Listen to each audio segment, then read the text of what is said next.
Welcome to the Model Health Show. This is fitness and nutrition expert Shawn Stevenson, and I'm so grateful for you tuning in with me today.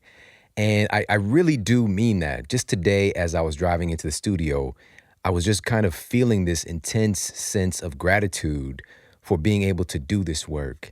And I know that through this work and through information like what you're going to learn today specifically, it really enables all of us to truly give our gifts, for us to show up better in the world, for us to really cultivate and to bring out the very best in us. And that just really excites me because that's how we really transform the world for the better. So I'm just feeling so grateful to be able to do this. And listen, this episode, this is one you're going to want to take some notes. All right, we're going to go through a lot of game-changing information today. And even this applies to my life as well. You know, we've got so much going on in our lives today a lot of times, and being able to maximize our ability to learn and to use our incredible brains. My youngest son, Braden, actually has come home recently, and he was just telling me how, we only use 10% of our brain. We only use 10% of our brain. I was like, no, son. I know the teachers are telling you this. We do use the majority of our brain. We just don't use it very well, and we don't tend to use it all at one time. It's very compartmentalized, and we want to really work on more whole brain learning and to be able to access all of these capacities that our brain has. And so today we're going to go through 10 daily habits that will make you smarter and more successful, because that's what it's really about at the end of the day. How does this translate? An example for me yesterday, I was doing a ton of research in the morning. In the afternoon, I was doing an in-studio interview with the Model Health Show. And then from there, I had to race over to a talk I was doing at MasterCard headquarters. And just big shout out to those guys and everybody who came out to see me there.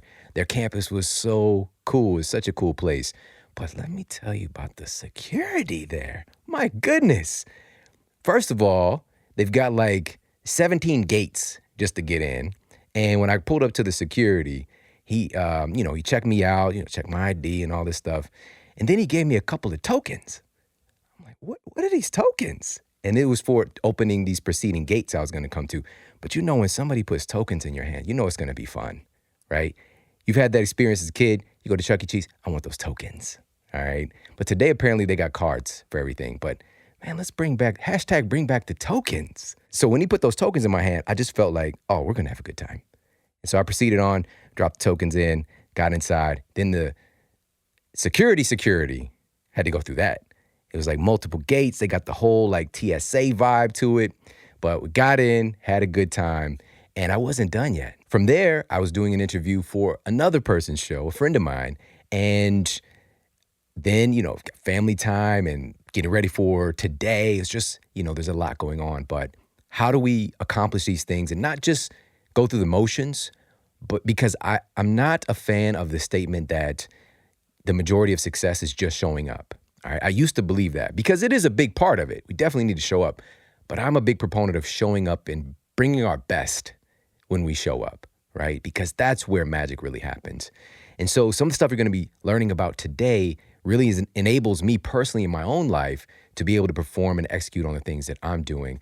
And I've seen this permeate through the work that I'm doing personally and also all of my clients I've worked with over the years. And it's just some really, really powerful, tangible, actionable things you're going to learn about. So make sure to be ready for that. Now, we can't talk about this without talking about that thing that gives you that little bit of edge, right? Because you can be in the game, you can hit that 95%. We want to get to that 100, right? We want to get to that 120. And today, more than ever, what people are really leaning on for that extra mental boost, there's this big category of nootropics that is being talked about now. These supplements and drugs that have these cognitive enhancement abilities, right? It's even seen in movies now, right? We got that movie Limitless. Shout out to Bradley Cooper. He's got an incredible story, by the way. But for me, it's looking at, okay, so what are the things that actually have some documented science and a history of use? Because I'm not a big believer in the new stuff that's just recently invented as far as our nutrition. I want something that's more time-tested because I'd rather not be a guinea pig if I don't gotta be. And so for me, I'm a big fan of lion's mane because University of Malaya confirmed the neuroregenerative potential of lion's mane mushroom, right? It's a medicinal mushroom. It's been used for centuries. And now we have all of this fascinating data to show how powerful it is. And it was recently discovered that lion's mane promotes nerve growth factor synthesis in the human brain. And this is essential for the hippocampus plasticity, which underlies a big role in our memory and in learning, right? We're going to talk about the hippocampus quite a bit throughout this episode, but lion's mane actually has some influence on that part of our brain, which is really, really fascinating. And we've got to go with the things that society is already doing a lot of times. And so this is why I love Four Sigmatic, because they're taking some of the mediums that are popular in our culture and infusing it with something upgraded, something better. So instead of having that typical pesticide, herbicide sprayed coffee bean, they're getting organic coffee and they're infusing it with things like lion's mane mushroom and creating these incredible formulas that taste amazing. Put a little bit of some healthy fats in there, whether it's ghee or grass-fed butter, coconut oil, blend that together. Maybe a little bit of some stevia if you want to get fancy. I love it with cinnamon and maybe a little bit of MCT oil. You can make it fancy as you want or just take it straight. I want that cup of Joe, that straight Joe. You can get that as well, but it's that radically improved version of coffee. And that's what we really wanted. So that's what I had. I've been up for several hours today, already doing a lot, getting my kids ready and getting prepared for today and kind of just going through the research and just executing on the things that I needed to get done. And so I have my medicinal mushroom coffee from Four Sigmatic. But also one of the things that they have recently done, our culture is very, very big on these 5-hour energies and products that are similar to that. We're talking from overnight truck drivers to hard charging entrepreneurs. And Four Sigmatic really gets that. And they're not trying to fight with it and just force everybody like, here, just take this medicinal mushroom elixir or coffee even. But let's go ahead. And now they've got these really awesome mushroom focus shot, which is in the same kind of packaging and bottle like that 5-hour energy, but they're upgrading it, right? So this is something you can have on hand. And so it's got the lion's mane mushroom, which we've already talked about how powerful that is, for a little bit of natural caffeine, not synthetic vitamins and the like that you see in something like 5-hour energy and artificial sweeteners and all that crazy stuff. We've got a little bit of guayusa, all right? So Amazon superfood, all right? It's got a little bit of caffeine in there for you. And rhodiola as well as in the formula for supporting areas of your brain responsible for managing stress. And then they got a little pineapple juice. It's to cut it a little bit, give you that little bit. There's something about that pineapple. It just gives you a little bit of warmth in your soul. And so that's what I just had as well. So I'm a big fan of Four Sigmatic. Definitely check them out. And this is brain food. This is great for your brain and your cognitive performance. Head over, check them out. It's foursigmatic.com/model for 15% off. That's foursigmatic.com/model. 15% off everything that they carry. Mushroom coffees, the brand new mushroom focus shot, mushroom hot chocolates, all the elixirs. Amazing stuff. I have my cabinets stocked full of Four Sigmatic. Head over there, check them out. And on that note, let's get to the Apple Podcast Review of the Week. Another 5-star review titled Discover Your Inner Hero by Unexpected Athlete. This podcast is so packed with information that if you could eat it, it would probably be a superfood. I really appreciate the deep research that goes into each topic. It's obviously a labor of love. I've been listening for about 2 years, and it has inspired me to take control of my nutrition, begin meditating, and look for new challenges in fitness and beyond. I also shared Shawn's book, Sleep Smarter, with my sister, a lifelong insomniac, and she sleeps much better now after implementing his suggestions. Of all the podcasts I have found on health and wellness, this is the one I rely on for the latest research, packaged in a fun, easily understood way. Thank you, Shawn, for this podcast. It's really helped me discover my inner hero and want to inspire others to do the same. That is absolutely incredible. Thank you so much for sharing that. And you said that it's so packed with information that if you could eat it, it would be a superfood. That is powerful. I like that a lot. And I appreciate you taking the time to share that and also sharing the story about your sister as well. And just big shout out to you guys. And I appreciate you so much for allowing me to be a part of your story and your transformation. And everybody, thank you for heading over to Apple Podcasts and leaving reviews for the show. If you've yet to do so, you can actually pause this and head over and do it. All right, I appreciate that so very much. And listen, guys, this really does mean a lot to me to, again, like I started the day just really in a deep sense of gratitude. So hearing stories like this really just fuels me. And please know that the best is still yet to come. And we're going to start today with this episode. So get ready to have your mind blown. All right, so we're going to dive in right now. We're going to go through 10 daily habits that will make you smarter and more successful. All right, so number one, we're going to start with what we're actually making our brain out of. And number one on this list is to get your nutritional security. All right, secure the nutrition alert. All right, that's a DJ Khaled. I don't know if you follow him on social media, but secure the nutrition. And how do we do this? So I just want to share a couple of specific foods and nutrients that are of the utmost importance for your neurological health. And the first one, this is derived from a study that was done at Chicago's Rush University Medical Center that found that people who ate 1 to 2 servings of green leafy vegetables every day experienced fewer memory problems and cognitive decline compared with people who rarely ate green vegetables. What? Green vegetables are neuroprotective, enabling us to maintain a healthy memory and ability to learn longer in our lives. And we need that. And it's such a simple thing. I'm not asking you to eliminate anything right now. I'm asking you to add something in. Make sure that every day, no matter what, you get your 2. Get your 2. That's all I'm asking. Get your 2 servings in. And for me, I'm always looking at creative ways to just make sure that I'm getting those greens in, especially for my family as well. And so that's number one, is this really interesting study. This was, again, Chicago's Rush University Medical Center. Now, participants in this study who ate 2 servings a day had brains that were roughly 11 years younger compared to those who consumed fewer greens. All right, 11 years younger. You can ensure that your brain is 11 years younger by getting those 2 servings in. Again, just layering the necessity to do this one simple thing. So what greens are we talking about? This could be kale, spinach, collard, mustard greens, beet greens, so many to choose from. Bok choy? Have you tried bok choy? So many different ones to choose from. So one of the things about our genes is that our genes really love variety. And we see that, and we've talked about this on past episodes, about how even changes in seasons affect what our genes are doing.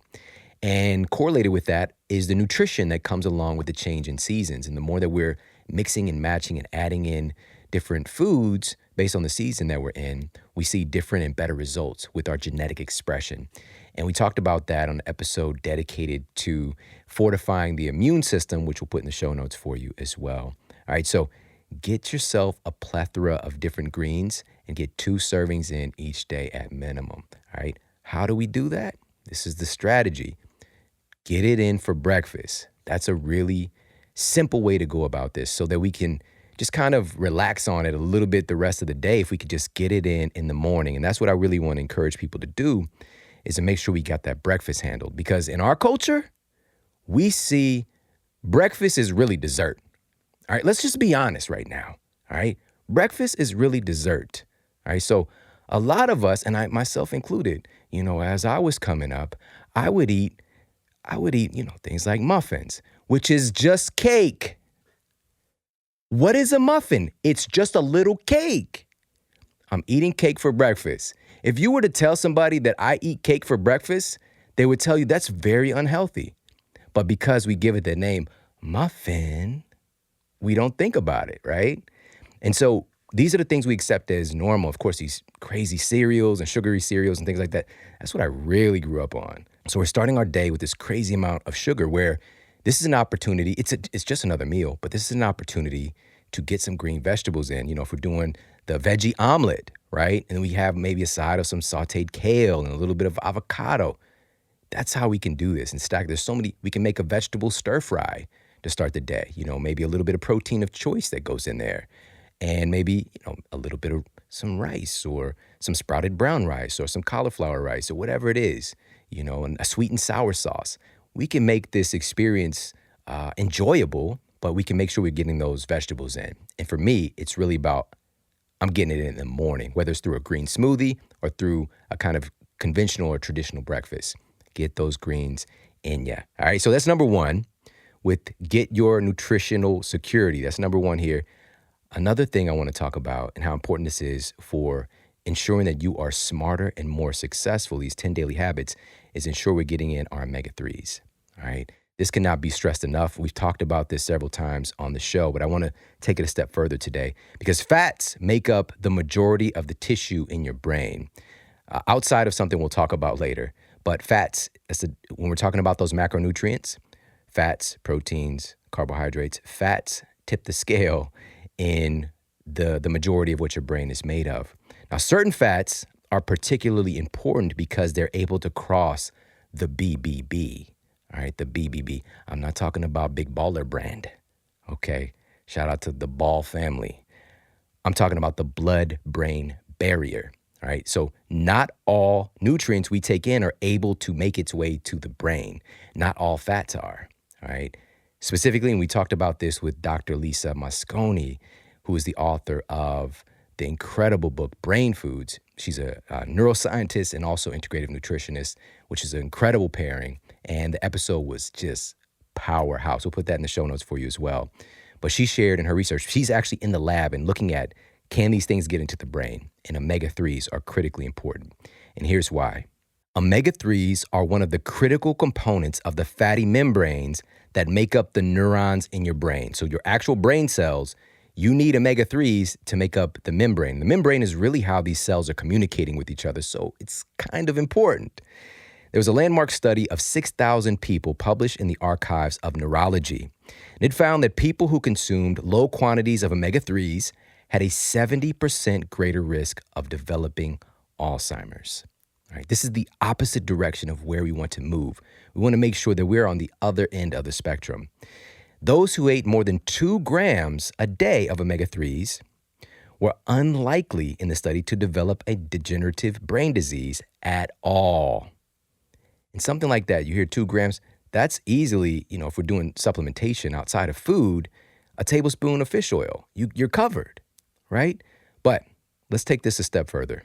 We know that these omega-3s are protective from mental decline, but can they actually make your brain work better? And there was a notable 5-year observational study that was published in the journal Neurology in 2016 that found that older adults who ate at least 1 seafood meal per week performed better on cognitive skills tests during the study period than people who ate less than 1 seafood meal a week. Just one. Just get one in. Just get one in and you get these benefits. All right, sustained cognitive performance. So let's talk a little bit about some of these sources when we hear about omega-3s. The big one that we know about is fatty fish. The top there, as far as the most dense source of these omega-3s, is going to be mackerel, right? Mackerel. You see how you guys say a little funny? Mackerel. And mackerel, and then right up there is going to be salmon. A lot of people, salmon is hot. Okay, it's hot. And it actually is cold, because I think it's like a cold water. Never mind. And then it does, it has that insulation. The fats keep the salmon able to do its salmon thing. All right. Now, with that said, salmon also is a great source of astaxanthin, which supports the metabolism or ensuring that the omega-3s are not going rancid, which is really cool aspect to the salmon. And from there, we've got also sardines, right? Sardines were thought to be, in some instances, like that's really kind of a low budget kind of deal. Well, it's actually one of the best sources of omega-3s. Also anchovies as well. Now, I don't know about you, but when I was growing up, why was anchovies an option on pizza ingredients? Why was it even there? Please tell me, okay? Who are these crazy people that are putting little fish on the pizza? Matter of fact, outside of that, who's putting the pineapple on the pizza, okay? Just be honest. If that's you, we just can't hang out. I'm just kidding. We could totally hang out, but I'm not going to eat pizza with you, all right? It is just, it's just not right. All right, but no disrespect. It's probably amazing for some people. They have weird flavored inputs. But those are some great sources as well. Also, obviously, fish oil and fish oil supplementation. Then we got the plant sources. We've got walnuts, chia seeds, hemp seeds, flax seeds. And another source is egg yolks as well. Has a nice little bit of omega-3s in there. But just to take a note about the plant sources, this has to be clear right here. And plant omega-3s do not function the same way that these animal sources of omega-3s function in the human body. Because when we're talking about omega-3s in plant sources like hemp seeds, which I love, absolutely love, we're talking about ALA. All right, what the brain really needs is DHA. All right, so we need EPA, DHA specifically. And here's the good news is that your body can convert some of the ALA into DHA. But the bad news is that about 75% of the omega-3s from the plant sources are lost in this process of conversion. All right, so it's just not the very best source. It's not an efficient source. So I want you to be mindful of that. All right, so for folks that are doing a vegetarian or vegan approach, a lot of folks are now using like algae oils, with really concentrated algae oils, or things like phytoplankton. And as we move up to these microscopic shrimp, which is the krill oil, and like just kind of on your own ethical system and your belief system on where do you want to lie on that spectrum to make sure you're getting these omega-3s, because they're so important. But you do need to have a strategy for this if you're doing a vegan or vegetarian protocol. All right, so that's number one, guys. We just dove in, hit a couple of those two simple things. That's all I want you to do. Those two simple things as far as adding in for your nutrition. These are the daily habits. That's number one. So let's head on to number two. And number two on our list is to get your move on. All right, get your move on. Incredible research from Dr. Wendy Suzuki and her team at NYU has revealed that aerobic exercise contributes to the creation and maintenance of brain cells in the hippocampus. And this is the brain region that has huge roles in learning and memory. We had Dr. Suzuki on the show, and I met her at a conference that we spoke at, and she's just the best. We'll put that episode in the show notes. Tell you she's so cool. I love her so much. And her work was just really an inspiration for me to look in, because aerobic exercise, okay, I get that. What about these other forms? And so we did an episode, a masterclass on the muscle-brain connection. And from that research, I was able to pull some more data on other forms of exercise to get your move on that can contribute to your ability to actually be smarter. We'll talk about that in a moment. But how does this actually translate for people? That's the question. We talk about research from folks like Dr. Wendy Suzuki. Well, here's how it translates. Students who exercise before class in this particular study improved their test scores 17%, and those who exercised for 40 minutes prior to taking their tests improved an entire letter grade. Just by being active, letting kids play, letting them run around, recess is the best. Now listen, this is a true story. I remember when recess left my life, all right? It was 7th grade, so we started the day, and I'm going through the day, I got my classes, this is where now you're going to different classes instead of staying with your homeroom teacher. And at one point during the day, 7th grade, and I'm walking through and I see my friend, I'm like, well, when is recess? And he's like, there's no recess, bro. What are you talking about? Do you understand? My spirit sunk. But I kept the straight face, right? I kept the face on that everything was okay. It was not okay. How are you just going to take recess like that? We should get some kind of going away party for recess or something, it's an important part of my life, and now it's just gone. So letting kids get out there and play. What about us adults?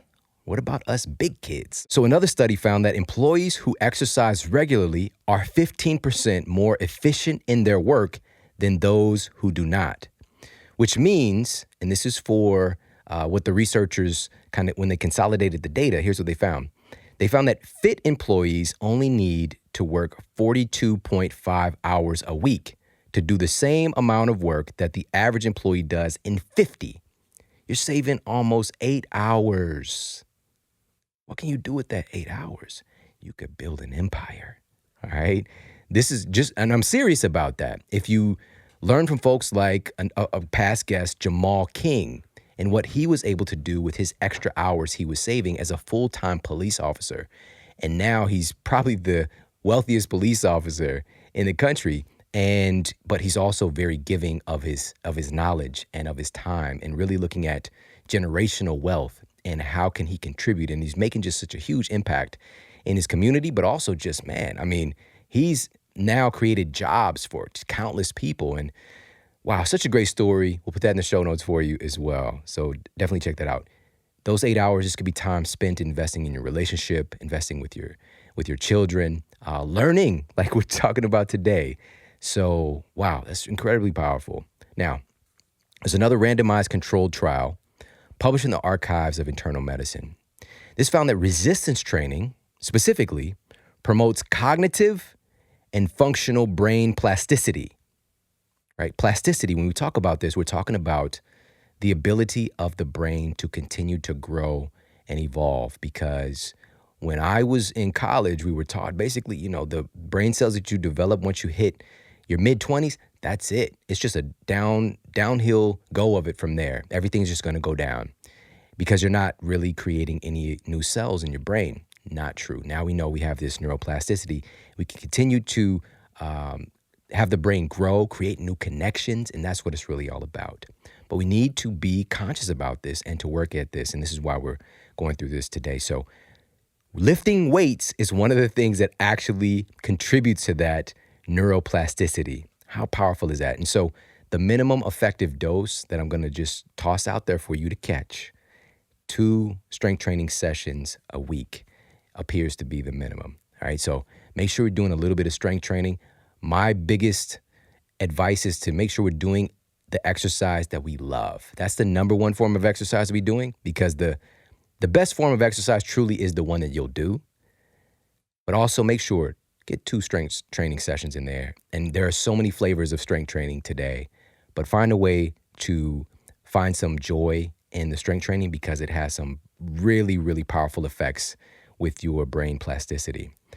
All right, so let's go to another study. This was published in 2014, conducted at Georgia Tech, revealed that strength training for as little as 20 minutes, just 20 minutes, can improve long-term memory. What the researchers did was they had study participants train legs for 20 minutes versus the control group who did nothing.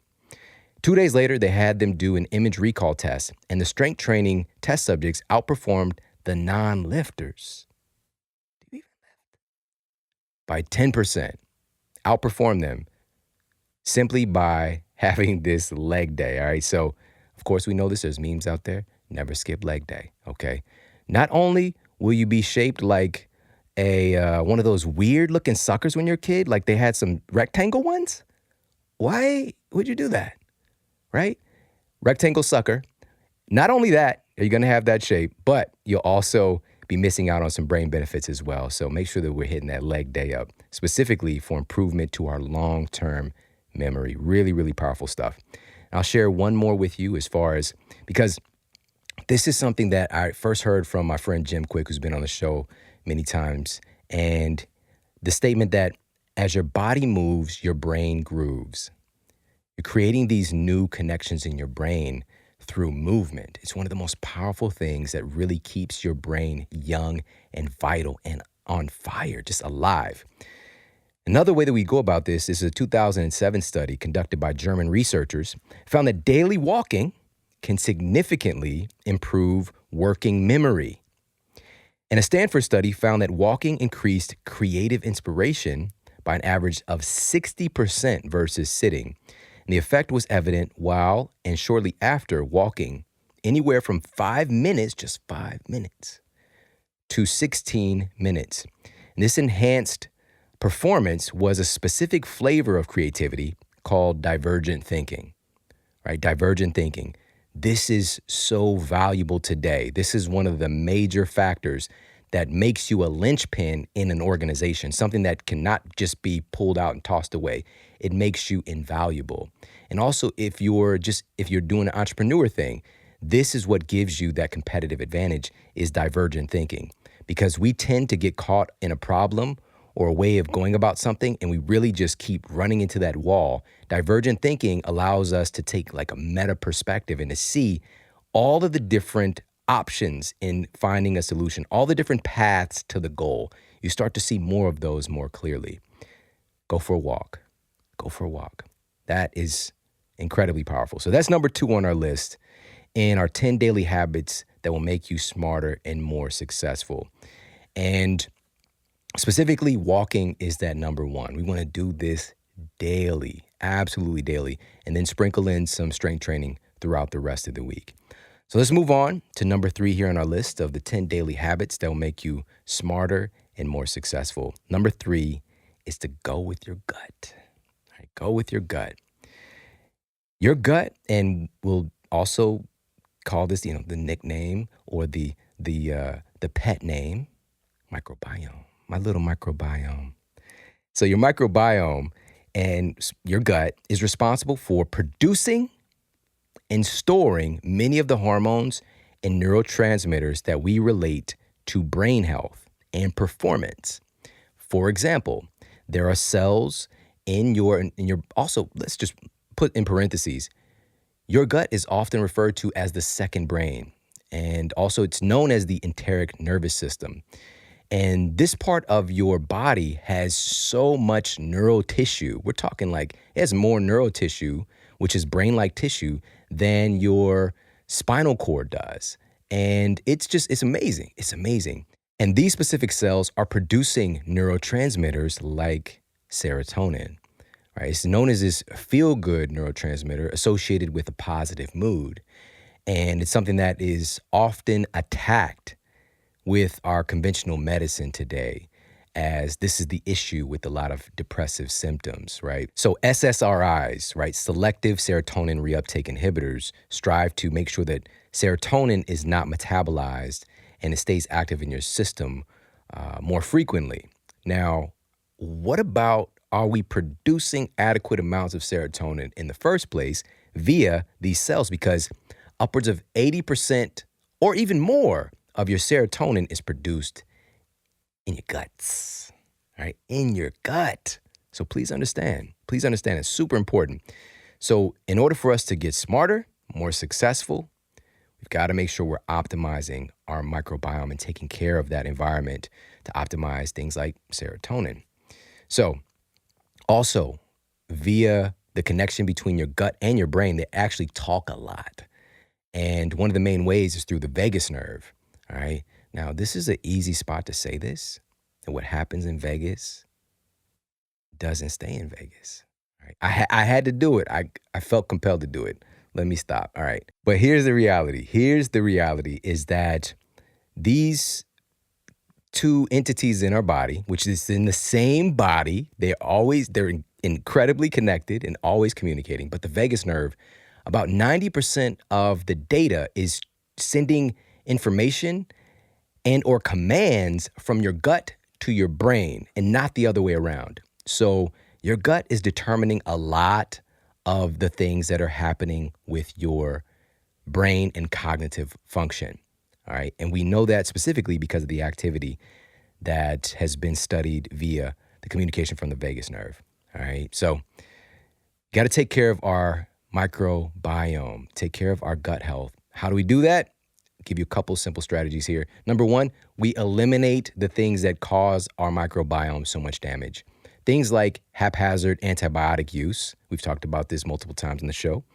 Things like a diet that is even slightly high in processed foods, processed sugar, because these kind of low-level, quote, bad bacteria or pathogenic bacteria and viruses and molds love these fake foods and processed sugars and things like that. They love it. It helps them to stay in power. Contributing to this huge wave today that we're seeing in gut dysbiosis and Crohn's disease and colitis, and the list goes on and on and on, and just general IBS. And it's partially over the years of feeding those opportunistic pathogenic bacteria. So removing a lot of the processed food out of our diet. And another thing is even the water that we're drinking, being mindful of that here in this country, for the vast majority of us, we have water coming through our faucet that is treated with chlorine, which is a very strong antibiotic. It kills bacteria. Do you think it's picking which bacteria to kill in your gut if it's good or not? Absolutely not. Absolutely not. So just be mindful of that. We definitely want to, if we can, get yourself a water filter, and not just one that says it eliminates the taste and smell of chlorine, because it actually says that on some of these. But something like a reverse osmosis system, where we are basically making like a clean slate with the water and making it pure H2O, which I want to be clear, that's not what we want to drink though, okay? H2O doesn't exist in nature by itself. It just doesn't. Water is known as a universal solvent. And so it's really the water that we would find in nature as we've evolved. The best water for us is going to be H2O with other things dissolved into it, so minerals. So we want to remineralize that water. If you have an RO system, get yourself some, well water or spring water, that kind of thing. So just thinking differently about that so we can avoid damaging our microbiome, because water is one of the biggest things going in your gut.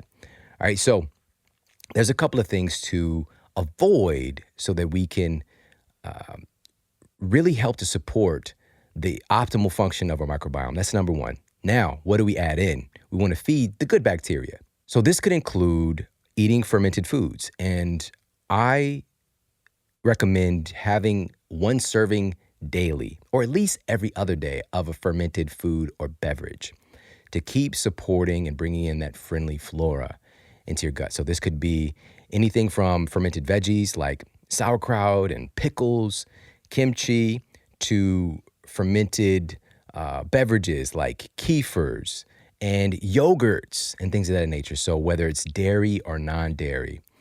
And these are just some simple things that have been done for a very long time. And there's like, the kavitas out there and kombuchas and those kind of things as well. But you just want to be mindful about the sugar content, all right? Because we don't want to be bringing that in, and then also a nice dose of sugar for the bad guys to have a party too, okay? So I hope that makes sense. And in some instances, we might want to look at taking a high-quality probiotic as well. So those are some tips and strategies to support the microbiome. Eliminate the things that are hurting it, add in some things that support it. And we've got to make sure as well that we're consuming some resistant starch. Incredibly important, because that is like the major food for your healthy bacteria. So this could come in the form of certain types of beans. This can come in the form of things like Jerusalem artichoke and tiger nuts. And parentheses, this is not the nuts of tigers. There's the actual type of, never mind. So tiger nuts, this could be even simple things, things we see on a daily basis like garlic and onions are supportive of healthy bacteria as well. So making sure that we're getting some prebiotic, resistant starch specifically. And this could even come from some certain types of grains. I know that grains get a pretty bad rap today. And we've done masterclass episodes talking about some of the negative effects of a lot of the grains we consume. But there are some that are great for some people for supporting their microbiome. All right, so keep that in mind. We've got to do the right thing for you right now. All right, so that's number 3 on the list of the 10 daily habits that will make you smarter and more successful. Let's move on to number 4. Number 4 is to sidestep sugar. This is one of the most important things that's going to help you to become smarter and more successful, as you'll see. Now, even though the brain itself, because first of all, sugar, i.e. glucose, what it's going to get converted into in our bodies, your brain needs some of that in order to function. There are certain parts of the brain that cannot run on ketones. It needs glucose. And so even though the brain only accounts for about 2% of your body weight, it's gobbling up over 20% of your daily caloric intake to keep it running. And it's because the brain is so rich in nerve cells, and it's the most energy demanding organ, using 1/2 of all of the glucose that you're bringing in. If you're bringing in a quote normal amount, all right, or sugar that you're bringing in. And Brain functions such as thinking, memory, learning are closely linked to glucose levels and how efficiently the brain uses this fuel source. You don't need a lot, you need some, and you want to make sure that it is efficient sources of this. Now, according to the U.S. Department of Agriculture, the average American consumes, listen to this, 156 pounds of added sugar every year. What? That is mind-blowing. Mind-blowing. 156 pounds average American consumes of added sugar. This is not, I want to be clear, because the key word here is added. A healthy nutritional approach is going to incorporate a significant amount of naturally occurring sugar, carbohydrates in the form of fruits, certain types of legumes and grains and things of that nature. Vegetables as well is a source of carbohydrates. They're carbohydrate dominant as well. The problem is that we're chronically consuming so much added sugar. That's really the issue. And this can really do a number on your brain. And here's why. A study published in the journal Neuroscience uncovered that a diet high in added sugar reduces levels of BDNF. And that's brain-derived neurotropic factor. And it reduces those levels specifically in the hippocampus, which again, this is the part of the brain that is largely involved in your memory and learning. You do damage to that with this added sugar. And on top of that, BDNF is involved in memory formation itself.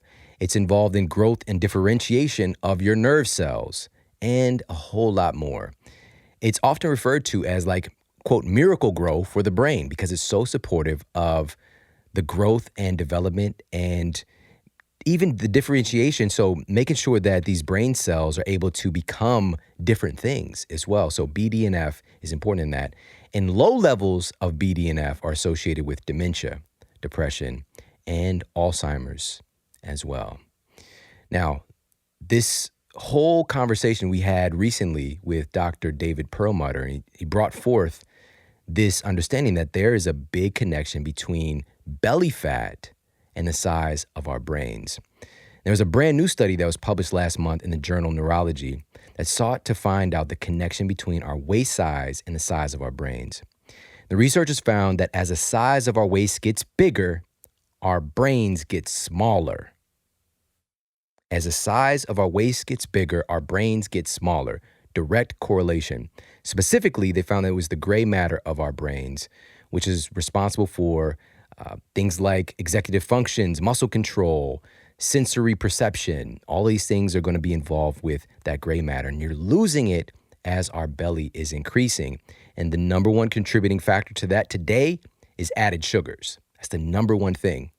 That's the number one thing. It's a survival mechanism because your body is our body fat is an organ. It's an organ that's producing hormones, that's communicating with the rest of our body.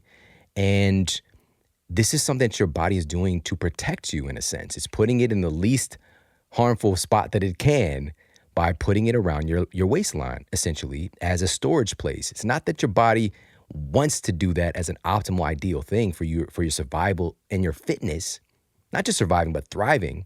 But it's a survival response that your body's trying to do to support you. And the big issue with that, of course, this can lead to insulin resistance and diabetes and heart disease and cancer, but also dementia and Alzheimer's. And literally, we know now that your brain is going to shrink as your waist gets bigger. So what do we do? This is where we get to the action part of this.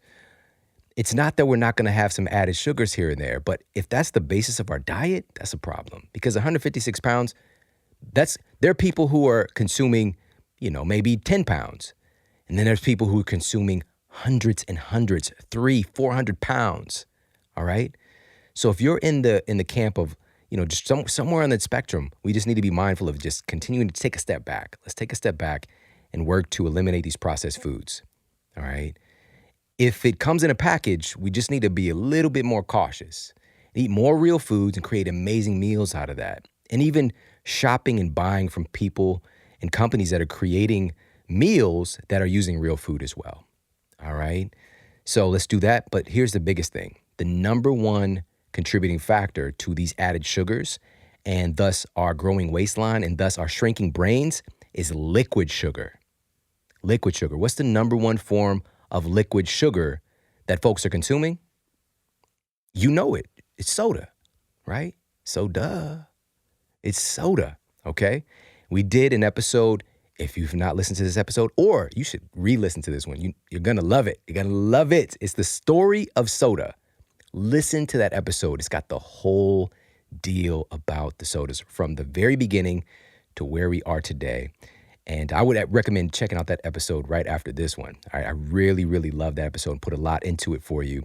So the story of soda, and you find out that we're talking, for an average soda, 15 teaspoons are going into a regular size soda, right? And then we think that, okay, I'll do a little better and I have my naked juice. And we find out that, these bottled juices and smoothies that we're looking at, 50 plus grams of sugar in these beverages, right? So we got to be mindful of that. Start paying attention because that liquid sugar, guess what? It just hits your system harder and faster than anything else because there's no barrier. Like it's literally just going right into your system. It's going to get into your blood within a matter of minutes. All right. And that cannot be good. So that's what I want you to do. Be mindful of consuming liquid sugar specifically. So even if you're doing the healthy thing, making your green smoothies, be cautious about that and make sure that we're erring on the side. When we say green smoothie, that means green, like focus on the green and the sweet part, the sugar part, even if it's a better quality sugar, via some fruit, be mindful of that. We don't want to just be consuming a lot of liquid sugar. All right. So that is the action step for that one. All right. So these are our 10 daily habits that will make you smarter and more successful. So this one is we're throwing the stiff arm to the sugar, right? We're throwing hitting with the stiff arm. We walk by, the company that got the donuts out, hit the stiff arm. But the thing is, we won't even be attracted to it if we're making sure that we are nourished and we're eating real, incredible foods that give us joy, right? So you got to give yourself permission to do that. And even some of these things, we upgrade them, right? So even if you're super into brownies, right? You're super into brownies. Like brownies are your thing. We got some sweet potato brownies for you, right? We can get some high quality carbohydrate source in there along with the texture and the flavor sensations that you're really looking for. And it's not something, of course, you're not going to do the brownie every day, but these are something that you can add in, get some benefit along with the deliciousness, right? We got to have the driving force be joy. All right. So I hope that makes sense. And that is number 4 on our list. So let's move on to number 5. Number 5 on the list of 10 daily habits that will make you smarter and more successful. Number 5 is to be mindful of social media. This is a pervasive thing in our world today that we've never experienced throughout human history.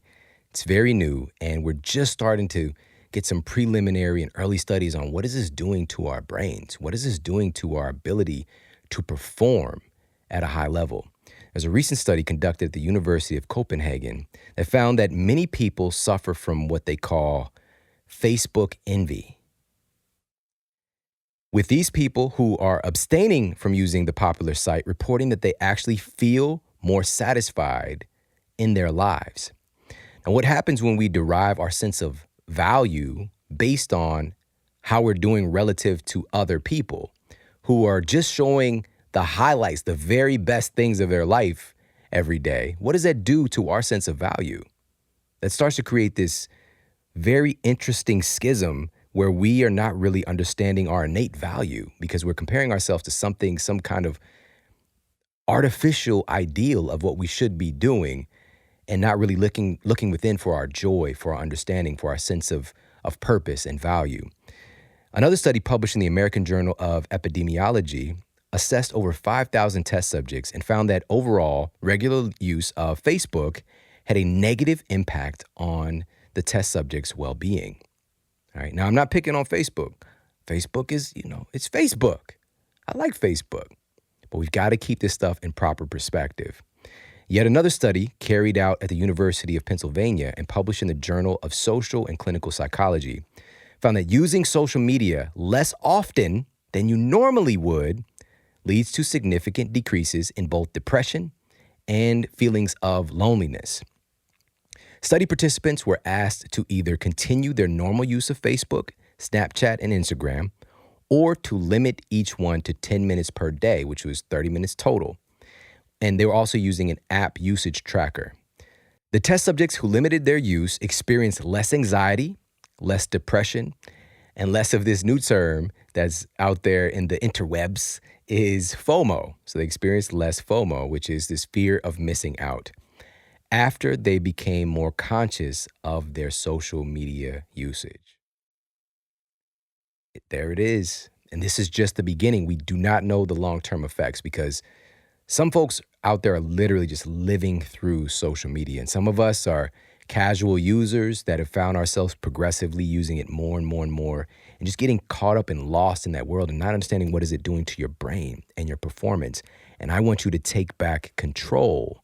All right, I want you to be free to use it, but also free from it because it's got some grips in you that I don't think that you're quite aware of right now. And the more information comes out, we're really going to start to see some things changing. But let's start with this and talk about the connection because I've talked about this before.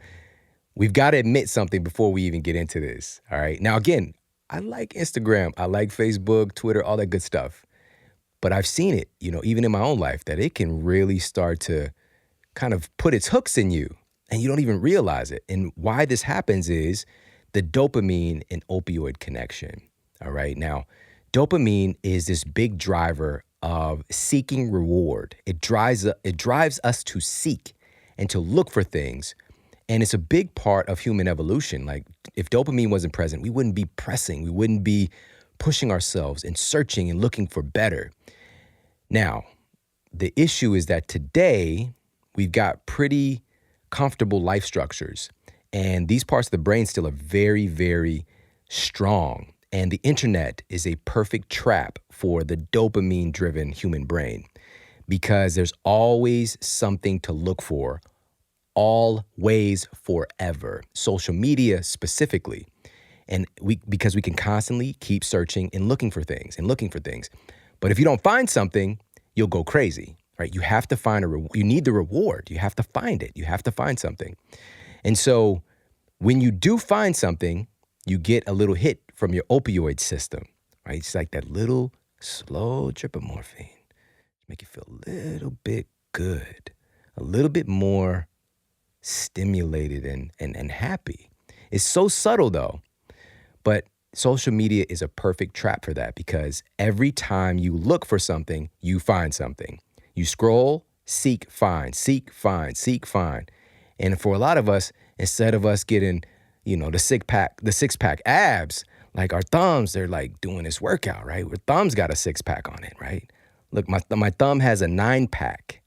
My thumb is Batman, all right? Shout out to all the, people who've watched the Batman Lego movie.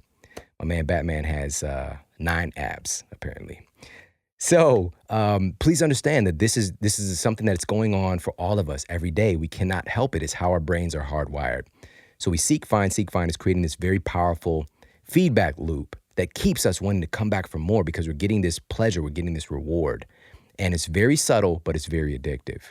So that's one of the parts that we're up against, but also you got to understand this. And there's been these incredible exposés on what's going on at some of these organizations, these social media companies. And I'll put one of them that I watched recently in the show notes for you. But basically, they've got hundreds of engineers working right now, right at this very minute, to make sure you stay on their app. They're working day and night to make sure you do not leave their app. They're trying to figure out everything they can to make sure you spend as much time as possible in their world. All right. And you think you're free? Oh, it's not a big deal. I use it when I want to and I don't. No, it's probably not the case. Because what tends to happen is, and here's how we get into some of the research. And again, these are 10 daily habits that will make you smarter and more successful. We've got to improve our attention span because today more than ever, our attention is the most valuable commodity in the market. All right. And what happens with social media and our addiction to our devices is these just checks. we start having this condition where we have these just checks, right? I'll just check my phone real quick. Supposed to be writing, or doing something for work. I'll just check my phone. We don't even think about it. You just grab your phone, take a look. A lot of times we grab our phone, scroll to an app, boom, hit it. You're there before you know it, right? These just checks. Now, here's the issue. Research from the University of California, Irvine observed knowledge workers in real offices and found that an interruption, even if short, we're talking like a matter of seconds, this interruption delays the total time required to get back on track and to complete the task by a significant amount, all right? It's something called attention residue. When you get distracted by your devices, it's not that you just go right back to what you're doing. It takes time to get back into that mental pattern where you're doing your work efficiently, okay? There's this attention residue, all right? It's something also referred to as a switching cost that takes place when you go from one thing to the other. So we're coming out with a net loss in our work. We can be accomplishing so much more with so much more flow if we have some parameters for us and our social media. All right, so that's what I want to provide you with today, because I think it's one of the biggest things today to ensure these daily habits that make you smarter and more successful, because I want you to free yourself. And we talked about this with Cal Newport and his phenomenal book, Deep Work. We'll put that episode in the show notes for you. But we live in an information economy today that is becoming increasingly complex. And to remain valuable in this economy today, the ability to focus and to learn is of the utmost importance. And this deep work also enables us to create work that is more valuable and meaningful. That's something that's incredibly valuable today versus work that is mediocre. People want greatness. Mediocrity is what's going to happen when we're hyper distracted. So how do we do this? Some simple parameters. Number one, set aside time for undistracted, deep work. All right, so you can execute. So set aside that time where your phone is just not around. And let's actually dive in and talk about what that looks like. Alarms and chimes. Like we're like Pavlov's dog, right? The chime goes off, the alarm goes off, the bell goes off. What? Is that my phone? Is that your phone? Well, we're trained. You think you're controlling your phone controls you. And so if you got chimes and alerts for Instagram and for your email and for, Facebook Messenger, all of that has trained you to be distracted. So to take back control, take the notifications off of these apps and even your email. You go to your email and check your email on your time rather than when someone else wants your time. Take back dominion. Free yourself. All right? Turn those notifications off. And I'm just going to tell you, these apps, when you do that, they're very aggressive in trying to get you to turn the notifications on. They'll keep throwing at you, but just boom, no, thank you. No, thank you. I'll do it on my time, not your time. All right, so do that. Also, if you've really got it bad, you and the phone, just like you guys can't be apart, and you want to reduce your attention residue and these just checks and be able to do deep work, when you're needing to focus, keep your phone away from you, all right? Literally, when I come into my office, I put my phone across the room on a bookshelf, and I'm several feet from it. So if I want to check my phone, I literally have to physically stop what I'm doing, walk over and go get it. And in that amount of time, you can realize, rather than this unconscious pattern of just picking your phone up, all right? So I hope that makes sense. Just physically put it away from you so you can engage in your deep work, all right? I promise the world's gonna be all right. You're not gonna miss anything that is critically important. 99.9999% chance everything's gonna be all right. The world's not gonna end if you put the phone away from you for a small amount of time to focus and do your deep work, all right? Also, last thing is, in this particular one for number 5 on our list, and this is an actual strategy to employ, and this is having morning and evening phone-free time. Morning and evening phone-free time. I want you to choose execution first. Execute on your goals. Accomplish the things that you want to get accomplished before you even pick up your phone. All right. Now, if you're like me, that phone is very attractive in the morning, And so until you break this pattern. So take care of your morning success routine first. Do the things that set you up for health and success in the day and getting great work done. Get yourself set up. So it just might be 30 minutes before you pick your phone up, right? You go and, you drink your morning water, you do your meditation, you do your reading, whatever it is, your success ritual, then go to your phone. Do you first. Don't start your day taking care of everybody else's agenda for you who's come into your inbox because you pick your phone up or you see your text or whatever, and you start responding to that to start your day. Now, a lot of successful people I know, the majority, don't do that. They don't pick up their phone first thing. There are some who do, all right? You might be an anomaly that can do that and still create the life of your dreams. Today, I would recommend not trying to do that, not putting yourself in that camp because it's very, very difficult to do. All right, take care of you first so you can show up better for everybody else. All right, so morning free time and also in the evening. We know that there's a huge impact with our devices and our sleep quality. So have a little bit of phone free time before you go to bed as well. All right, so those are some daily strategies, daily tactics and habits to make you smarter and more successful. And let's move on to number 6. Number 6 on our list is to invest in real connections, Social media can give the facade that we're connecting, and we absolutely are on some levels, but there's a human need that is not being met there. There's a little bit of a block or a barrier, something that we require, and that is real, personal, intimate connection. The hippocampus that we've talked about is particularly vulnerable to chronic stress. All right, it's particularly vulnerable to chronic stress that can damage your hippocampus. And there's a study published in Scientific Reports that found that oxytocin, this is a hormone we produce, oxytocin protects the hippocampus, specifically hippocampal memory and plasticity. That's powerful, oxytocin. I like that. Thank you. Now, here's something really interesting. Connection is critical to our brain development and maintenance of a healthy brain. We know this. Oxytocin, which is also referred to as, quote, the love hormone or the cuddle hormone, this promotes bonding between people, and it's released when we're in close connection with friends and family. That's how we produce more of it, all right? We're not going to get that without investing in real connections. There's another study, and this was published in the journal Regulatory Peptides, that revealed that oxytocin has a calming effect on the brain and our nervous system, and it helps to reduce cortisol levels, and it even helps to promote better sleep. All of those things when we release more oxytocin. All right, you want a little bit of a hack here to boost your oxytocin? Give me a hug.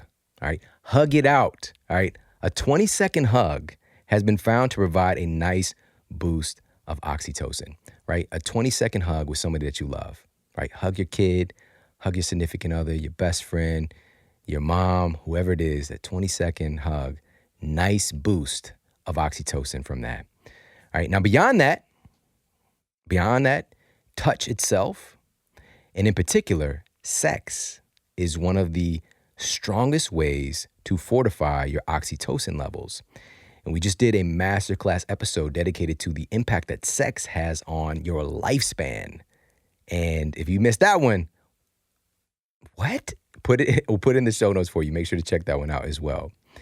And so what we were looking at in this episode, well, one of the areas, because we talked about the connection to heart health, to cancer prevention, and the list goes on, but specifically in relationship to our brain power, there was a study done by a team of researchers at the University of Maryland that found that regular sexual activity not only triggers neurogenesis, which is the creation of new brain cells, but it also improves cognitive function, and you are literally creating new brain cells via having a healthy sex life. Really, really interesting. And there was another study that I talked about, and this was done by researchers at Rutgers University who've been studying female orgasms for a quarter of a century, all right, 25 years looking into this particular area of health. And they recently concluded via a study using an fMRI, actually looking at what's happening in the brain, that for women, when women have an orgasm, there are about 30 areas of the brain that are lighting up, which that's correlating with an increase in blood flow and nutrients and oxygen reaching these different levels and areas of the brain. And so just keeping this in context, I want you to understand that things like that are, touted for improving blood flow and circulation and developing the brain, like crossword puzzles, like Sudoku and memory games, those things generally light up localized regions, right? 5, 10, maybe 15, maybe areas of the brain. Whereas orgasm, wow. So again, this is a part of this connection, and this is a big part of our daily habits, is to connect. Not necessarily having sex, but we have to have connection. We need that. We require that in order to be at our very best. All right, so invest in that. Invest in it. Invest in the connection with your family members, with your friends, with your community, your extended family.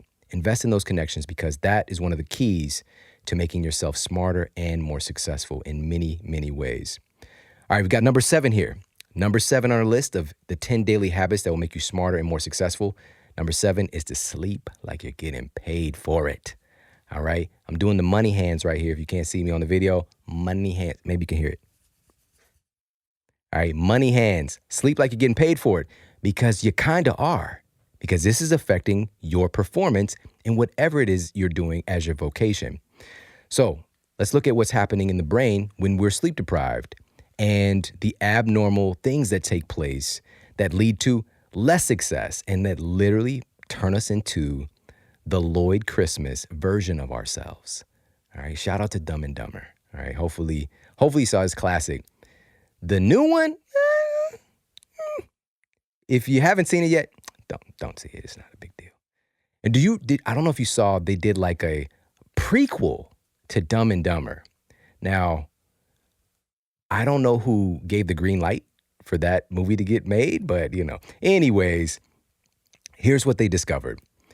Researchers at UC Berkeley did brain imaging scans, and they looked at what happens in the sleep-deprived brain versus a well-rested brain. What they discovered was that just a short sleep debt resulted in a hyperactivity in the parts of the brain known as the amygdala and the limbic brain, this part of the brain that is really more related to survival. Like, this part of the brain was just lit up on fire. It's not really concerned about much else than, eating and having its way. All right. So that part of the brain is lit up. They also found that there was significantly reduced activity in the prefrontal cortex. So this is a part of the brain that is the more evolved, quote, human part of our brain that really makes us who we are. That's responsible for executive functions and distinguishing between right and wrong and social control and so many aspects of things that we need in order to be successful today. That part of the brain shuts down.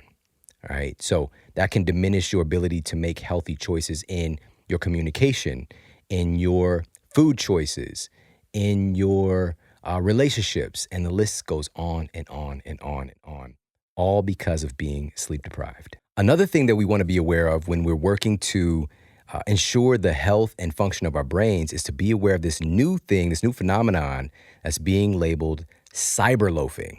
All right, cyberloafing. There's a study published in the Journal of Applied Psychology that found that the less quality sleep people got the night before, the more they were likely to wander off from their assigned tasks. And this is where the cyberloafing is. Instead of doing the thing that we're supposed to be doing to execute on, whether it's your school work or your work, instead getting on technology, spending time on YouTube and Facebook and all that stuff, and just, surfing the web. That's such an interesting thing. Have you ever thought about that? Surfing the web, right? Surfing is this interesting phenomenon. We got a board. We're out there on the water, got the wetsuit. How is surfing related to being on the internet? Am I missing something? Because I didn't get a board. I didn't get that. Anyways, now here's the number that they actually found was that each hour of disturbed sleep or not sleeping, each hour would result on average in cyberloafing during 20% of the assigned task. So if they have an extra hour of disturbed sleep, then that would be 40% more incidents of cyberloafing. All right. So each hour correlated with 20% more cyberloafing. Really interesting. And I've experienced this. You probably experienced it too. You might not have paid attention to it, but we have a greater propensity to get off task when we're sleep deprived. And that is not something that's going to lead you to being more successful. This habit of being sleep deprived and not getting the optimal sleep for our bodies is one of those things that we really got to address today more than ever. There's also a physician study, and this was published in The Lancet, that took physicians and they had them to complete a task.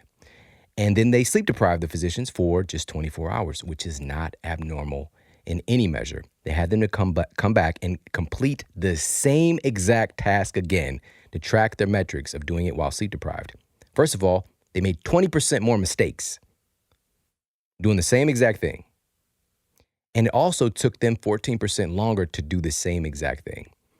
So we lost massive efficiency because when you're making mistakes, you got to fix them. And just think about that, how often we try to, quote, burn the midnight oil and just keep hammering and working and grinding and not understanding we're sacrificing the quality of our work and creating more time that we have to be spending on fixing problems and trying to come up with the right solution. And things like divergent thinking, we're missing out on, all right, because we're sleep deprived. We just need to go to sleep. There's this term, sleep on it. Sleep on it, right?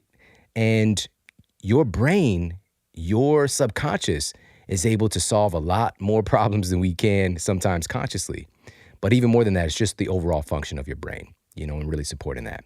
So how do we do this? We've done so many master classes on improving your sleep quality. And of course, there's 21 clinically proven strategies in Sleep Smarter. So if you haven't read Sleep Smarter, you can also get on audiobook as well. And I'm just very grateful to say, even, since the book has come out a couple years ago, it's still regularly like in the top 10 bestsellers in the health space on platforms like Audible. So it's just super, super powerful and grateful and just so happy to see that it's changed the conversation out there in such a big way. So definitely check that out. But just a really quick couple of tips is, number one, the screen time. With your evening routine, create we know about the morning success routine. That's big in our culture. Let's create an evening success routine, because a great morning and a great day starts the night before, because that's the determinant of your energy and your brain function the next day. So have that screen-free time, that 30 minutes. Give yourself a 30-minute screen-free time before you go to bed, because according to Harvard researchers, what they found is that every hour you're on your device at night, you suppress melatonin for about 30 minutes. And so even if you're unconscious, that doesn't mean you're getting high-quality sleep and going through your sleep cycles efficiently and making sure that your brain is actually being able to do things like, short-term memory formation via your REM sleep and the glymphatic working and eliminating waste products from your brain, and on and on and on. These processes that support your intelligence the next day if you're sleep deprived. So give yourself a little bit of time, just 30 minutes, all right, 30-minute screen-free time, and fill that up with something that is of greater or equal value, because we're addicted to our devices. Don't just sit there. This is a good time to, quote, unwind. You could read if that really fills you up, journal, talk to another person, talk to your significant other. That might sound just like rogue. It might sound like a really cutting edge idea, but you could talk to somebody, your significant other, your kids, relax. And even we talked earlier about the benefits of sex. You could get it in, all right? Get off your device, get off social media, and connect, all right? So another tip here is to make sure that we're getting adequate sunlight. So innovations in clinical neuroscience found that getting sunlight in the morning was able to reduce cortisol levels in the evening. Super powerful, because cortisol is one of the things that, if it's elevated, it has a suppressive effect on melatonin. We need melatonin to regulate our sleep cycles. All right, so getting access to natural light, if at all possible, during the day, it really sets the tone, because a great night of sleep starts when you wake up in the morning. All right, so that's another little important thing. And also for a lot of people, a lot of their sleep problems are related to the mattress that they're sleeping on. It's related to their bed. And we spend about a third of our lives in our bed. If you think about it, that's crazy. That's a lot of time. Your bed matters. And we've talked about in the past the different issues with, off-gassing from synthetic, flame retardants, and all these things that are used on conventional mattresses that have been found to, many of them have cancer-forming properties. All right, so many of them are carcinogenic. And including ones that are still used today, but some of them have been banned, like as early as, even just in the 2000s, like 2003. There was research published in Environmental Health Perspectives that revealed that PBDEs were found in alarming levels in U.S. mothers' breast milk. And these were actually outlawed. They were banned in mattress use because they were used in mattress production for years.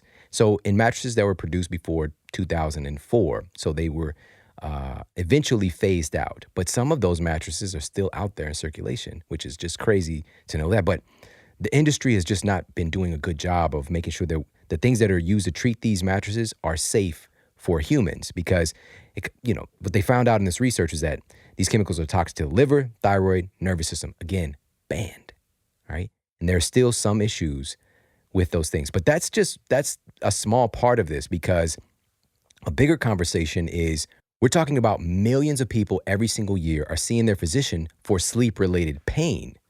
Sleep-related pain, a lot of times low back and hip pain specifically, because of something called mattress resiliency failing with their mattress.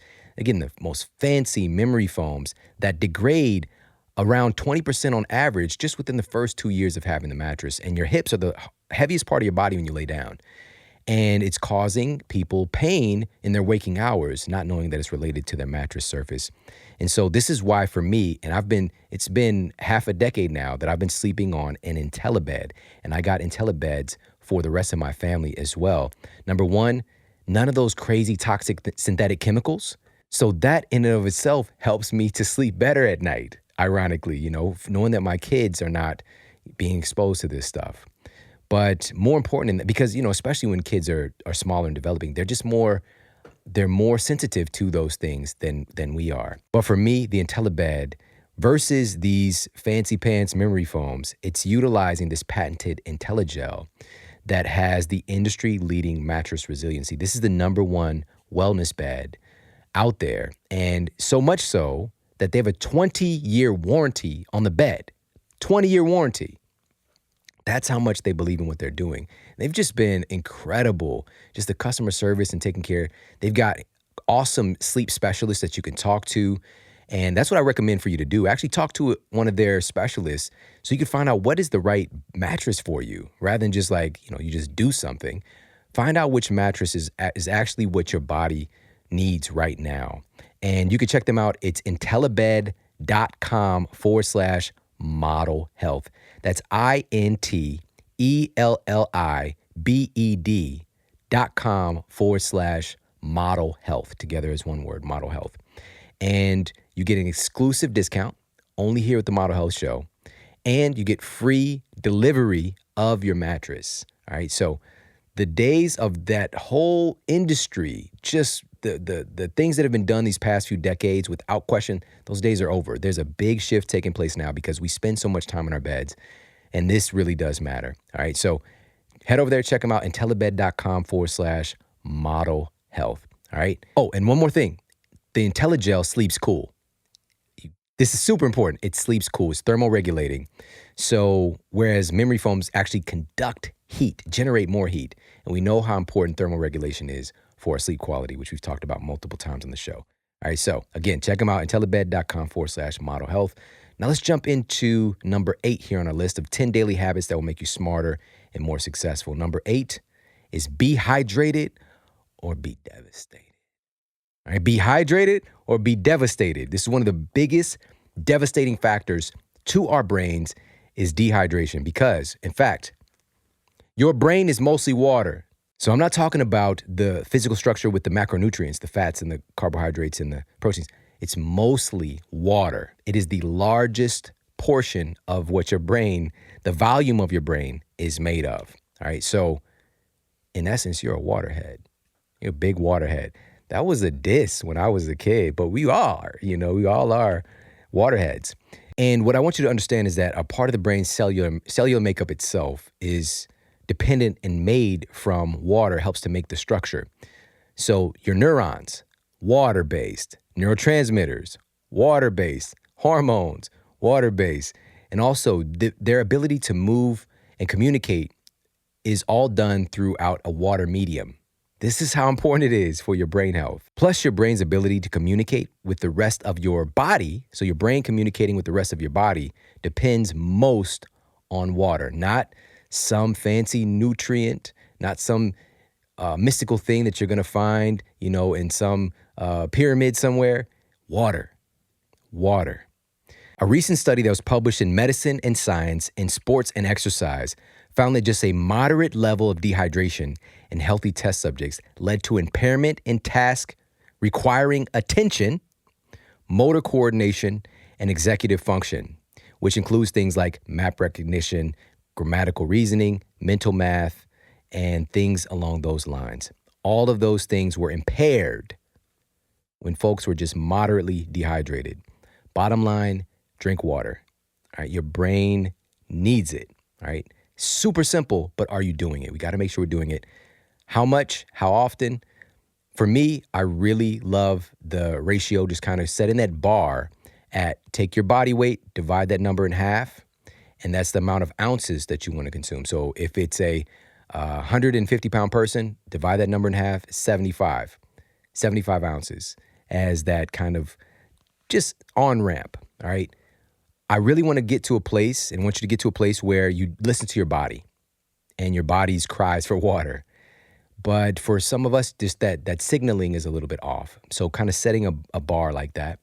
And I love the idea of getting water in first thing in the morning so that other things don't get in the way, right? You get yourself, especially when you wake up, you're dehydrated. It's one of the longest times you go without water. And your body's doing so many incredible processes. And there's a lot of metabolic waste accumulation. And you'll know even your urine is more concentrated, right? Because there's less water in your system or clean water coming in.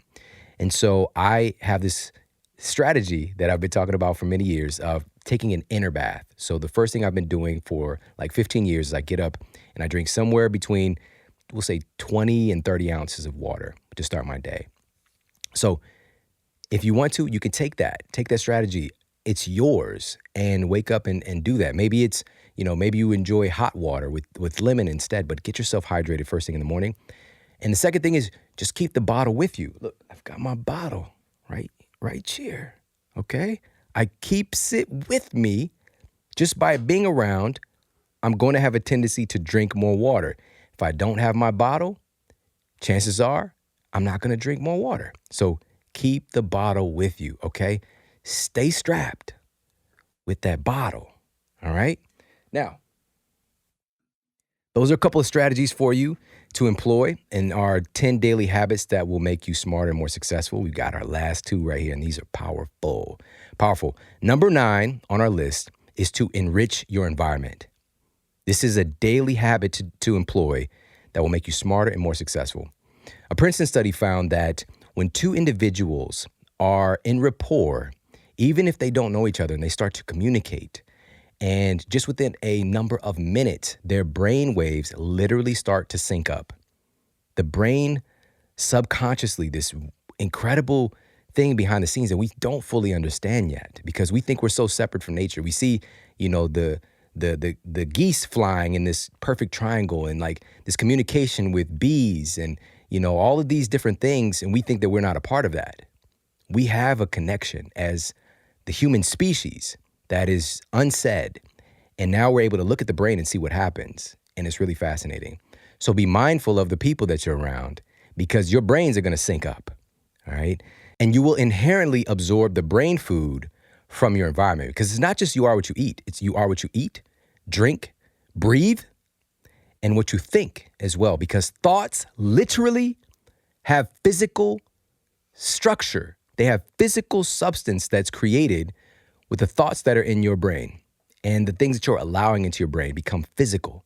Super, super powerful. And so knowing this, you want to get yourself around, if we want to be smarter and more successful, get yourself around smart people. Get yourself around successful people. You will just be it feeds your brain. It feeds your brain. And I love this statement that if you're the smartest person in the room, then you're in the wrong room. You're in the wrong room.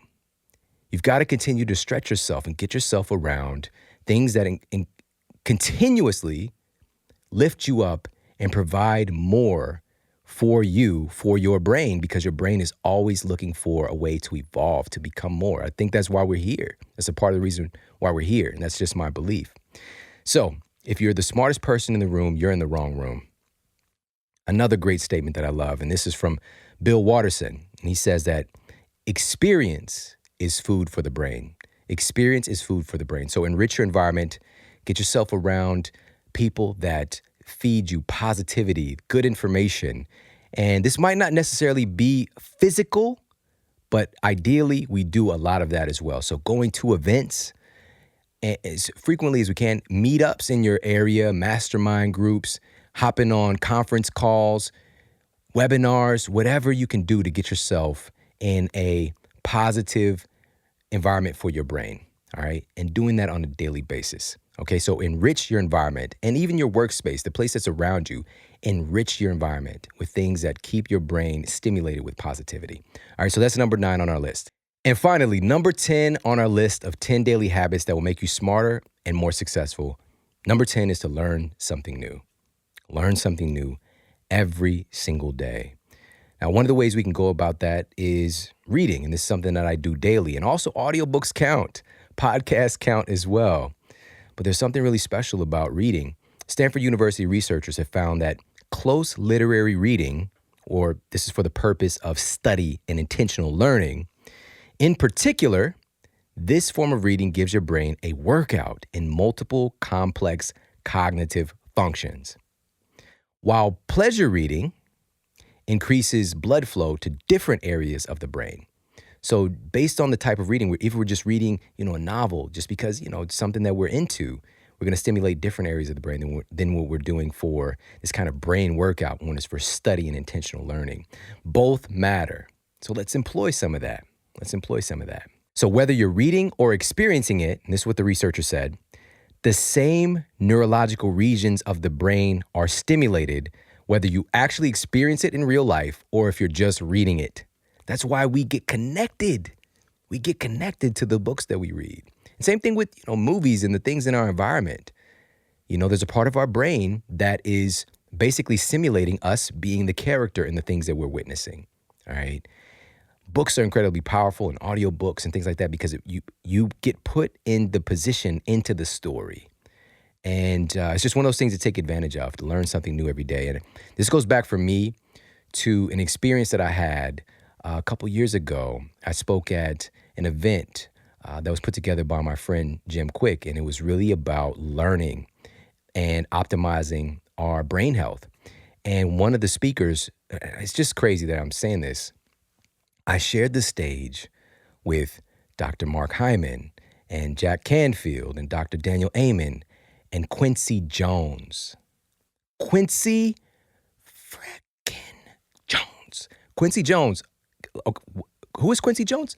What? Who said that? You got to know who Quincy Jones is. Just absolute legend, legendary producer. He has a record 80 Grammy nominations, all right? Thriller.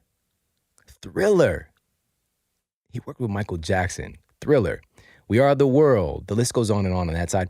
But also a lot of folks don't know about the movie side, all right? Iconic. I mean, he changed. If you talk to them, Oprah, Will Smith, they would tell you that he was a major reason, Quincy Jones was, that they are the people they are today. The Color Purple, Oprah's first movie, and what she went through to get that role. And that changed the trajectory of her life, because from there, the Oprah show exploded. All right, it exploded. The Fresh Prince of Bel-Air. All right, Will Smith is arguably the biggest movie star at certain times on the planet. And Quincy Jones recruited him. He's the one that told him, you are the person for this. We're going to build something around you. And look at what happened with that. So anyways, to hear him speak, it just was so riveting. Every single word is just, there's so much wisdom coming off of that. He knows over 20 languages because of the places he's lived for music, right? He also, not to mention all the albums that he's created himself, for his own music, but just very intelligent and inspirational and wise. And here's a couple of things that I learned from him. And this is, again, about learn something new daily. This is some of the things that he taught me. Number one, he said to keep learning. Keep learning, because that's how you keep your mind young, right? He's been on the planet many decades. And for him, this is something that he strives to do daily, is to keep learning. And he feels that that is what's keeping him and his mind young. Another thing that he shared was to create things. Create things. This is important for us to do daily, because this keeps our mind engaged and sharp. Because as you're creating things, you're learning. It's like a mental gym for us as we're creating. So this could be, you're writing things, you're creating music, you're creating programs, you're creating foods and different recipes, right? Find ways to create something. You're creating projects. You're building things out of metal or wood.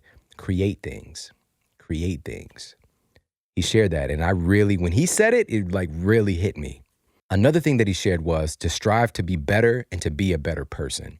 He felt this was critical for his success over the years. It's not just being better at being a producer of, movies and films and as a philanthropist, but being a better person. Being a better person was a big part of the recipe. In fact, at the end, there was a Q&A session, and somebody in the audience asked him what has made him so successful working with all these different artists, ranging from, Aretha Franklin to Michael Jackson to Paul McCartney, and the list goes on. And he said, love, baby. Hey, that's my Quincy Jones. He said, love, baby. And he said, love and respect. Love and respect. And when he said it again, like, I felt it. This is this secret that shouldn't be a secret. It's just having that love and respect for the people that you're working with. Because, in many senses, we a lot of times don't even have that same level of respect for our significant other that we might have for somebody who's giving your coffee. And we expect this to be successful. So love and respect, that's that secret ingredient to be able to work with so many people and make magic happen. All right, so employ that. And one other thing that he shared that really just floored me, really blew my mind, was this statement that he shared. And he learned this from a mentor himself. And he said that your music can never be less or more than you are as a human being. All right, your music can never be less or more than you are as a human being.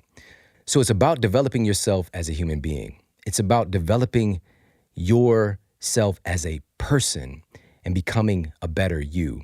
That's going to enable all of the higher level things to come from you, right? So that's what it's really about. And so in closing today, I really want to make sure that you are employing these things and becoming committed to being a lifelong learner. Never feel that you've got everything figured out. Continue to be curious, continue to be optimistic, ask questions, and continue learning. Make it a daily part of your life. All right, so I hope you enjoyed this episode. 10 daily habits that will make you smarter and more successful. And if you did enjoy, please share this out with the people that you care about on social media. And of course, you could tag me and let me know what you thought of the episode. And listen, I appreciate you so very much. I started this with appreciation, and I'm going to end this with appreciation because I do this for you. I do this for you, and I want to see you win. I want to see you being the best version of yourself so that you can get out there and create the incredible things that you're here to create. All right, that's what it's really all about. You uncovering your unique gifts and talents and capacities. And a big part of that is going to be derived from the things that we talked about today and really optimizing your brain and optimizing your health. All right, so thank you so much for hanging out with me. I appreciate it immensely. Take care. Have an amazing day, and I'll talk with you soon.